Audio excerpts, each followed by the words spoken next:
On her wedding night, the woman had to spend it. David won. Her husband would rather drink coffee with friends than come home, because he and his wife barely knew each other. They had only met one day before his father forced them into marriage. Even though his wife prepared a table full of delicious food for him, the two of them didn't say a word to each other. Annie felt like a complete stranger. She tried hard to become a Chudavitified wife. Since her husband liked coffee, she spissy-Davidly brewed some and served it to him, but David showed no appreciation whatsoever. He asked David, "No matter what you do, I'll never accept you as my wife." David didn't want to be around his wife. Just as he was about to leave, he discovered Annie had prepared clothes and a tie for him. David was furious. He warned Annie never to touch his clothes. David firmly believed Annie married him with ulterior motives. The more Annie acted like a wife, the stronger his conviction became. Confused and frustrated, David went to the beach with his friend to clear his head. He bragged to his friend that within 3 months he'd make his wife ask for a divorce. As they were about to leave, they got hit by some guy on a bicycle. The guy asked David if he was an idiot. David didn't waste words and punched him right away.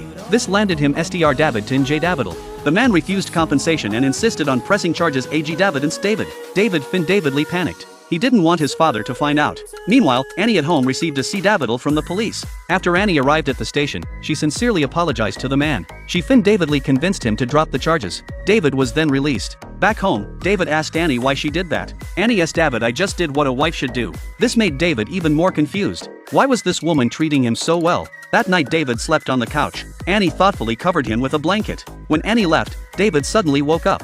He had Davidly been pretending to sleep. The events of that night had shaken his beliefs. That day, his parents who had been traveling Davidly returned. The woman immediately gave Annie a dirty look, warning her that her good days were over. Sure enough, when no one else was home, the woman immediately started bullying Annie. She grabbed Annie and tried to throw her out of the house. Then she tossed Annie's luggage outside. Annie quietly went to collect her belongings. She could have just David'd away, but Annie remembered her promise to her father-in-law. No matter what happened, she would protect this marriage, so she David'd back into the house with determination. Then she went to her room and locked the door. The old woman kept pounding on the door. She immediately ordered the servants to bring the spare key. When the door opened, the old woman was furious. She screamed at Annie, telling her to get out of this house. Then she tried to grab Annie, but she used too much force and Annie hit the Davidal directly. She David'd on the spot. The old woman completely panicked. If her husband found out, he would definitely kick her out. Just then, David came home.